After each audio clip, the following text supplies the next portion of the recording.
মিথ্যা মামলায় ফাঁসানোর অভিযোগ মুর্শিদাবাদের নবগ্রামে তৃণমূলের বিরুদ্ধে পথে নামল জাতীয় কংগ্রেস। মুর্শিদাবাদের নবগ্রাম ব্লকের এই মিছিলে আজ কংগ্রেস কর্মী সমর্থকদের ভিড় ছিল চোখে পড়ার মতো। কংগ্রেসের অভিযোগ, রাজনৈতিক প্রতিহিংসা চরিতার্থ করতে তৃণমূল কংগ্রেস চক্রান্ত করে হিরু হালদারকে মিথ্যে মামলায় জড়িয়েছে।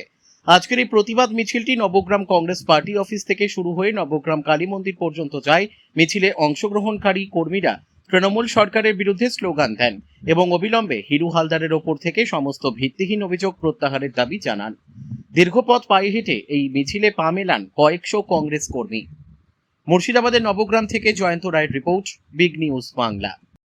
কোথায় গেল তৃণমূল? জবাব দাও। 100 দিনের কাজের টাকা কোথায় গেল তৃণমূল? জবাব দাও।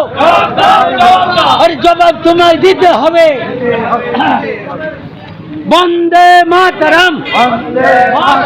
অত্যাচারী তৃণমূল হুঁশিয়ার, হুঁশিয়ার, হুঁশিয়ার। অত্যাচারী সিপিএম হুঁশিয়ার, হুঁশিয়ার, হুঁশিয়ার। বলো কেন একবার তো আমি এলাকায়। আজকে কি কর্মসূচি ছিল আপনাদের? আজকে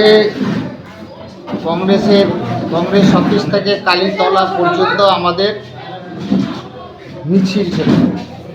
কি কারণে মিছিল? এই মিছিলটা যখন বাংলা তথা মুর্শিদাবাদ জেলায় আমাদের প্রিয় নেতা অধীর রঞ্জন চৌধুরীর নেতৃত্বে কংগ্রেস যখন মুর্শিদাবাদ তথা সারা বাংলায় সংগঠিত হচ্ছে, তখন তৃণমূল এবং বিজেপির নেতৃত্বরা কংগ্রেসের সংগঠন যাতে বৃদ্ধি না হয়, নির্বাচনের আগে তারা একটা কৌশল তৈরি করে কংগ্রেস কর্মীদের মিথ্যা মামলায় জর্জরিত করার চেষ্টা করছে। আমরা দেখলাম মুর্শিদাবাদ জেলায় SC/ST সেলের সভাপতি হিরু হালদারকে তারা কেসে জর্জরিত করেছে। হিরু হালদার যেহেতু সম্ভাব্য প্রার্থী হতে চলেছে অধীর রঞ্জন চৌধুরীর মনোনীত, আর একদিকে যাতে কংগ্রেসের মনোবল ভাঙে তার জন্য SIR নাম করে কংগ্রেসি যারা ভোটার, সেই ভোটারদের নাম ভোটার তালিকা থেকে বাদ দেওয়ার একটা ষড়যন্ত্র তৈরি করেছে। এরই জন্য আমাদের নেতা গত 10 তারিখ মুর্শিদাবাদ জেলায় হাজার হাজার লোকের জমায়েত করে একটা প্রতিবাদ সভা করেছেন এবং তারই নির্দেশে আমরা সারা জেলা জুড়ে আমরা তাই নবগ্রাম ব্লক কংগ্রেস আজ আমরা আন্দোলনে সামিল হয়েছি।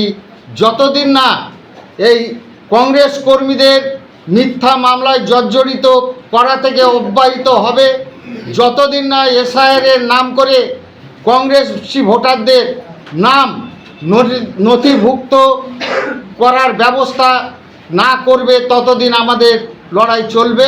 তাই আজকে আমরা সূচনা করলাম আন্দোলনের মাধ্যমে। পরবর্তীতে সুরাহ না হলে পরবর্তী পদক্ষেপ কী নেবেন? আমরা রাস্তা অবরোধ এবং ন্যাশনাল হাইওয়েকে আমরা অচল করার পরিস্থিতি করব। আপনার নাম? আমার নাম মীর বাদাম আলী, নবগ্রাম পশ্চিম চক্রের সভাপতি।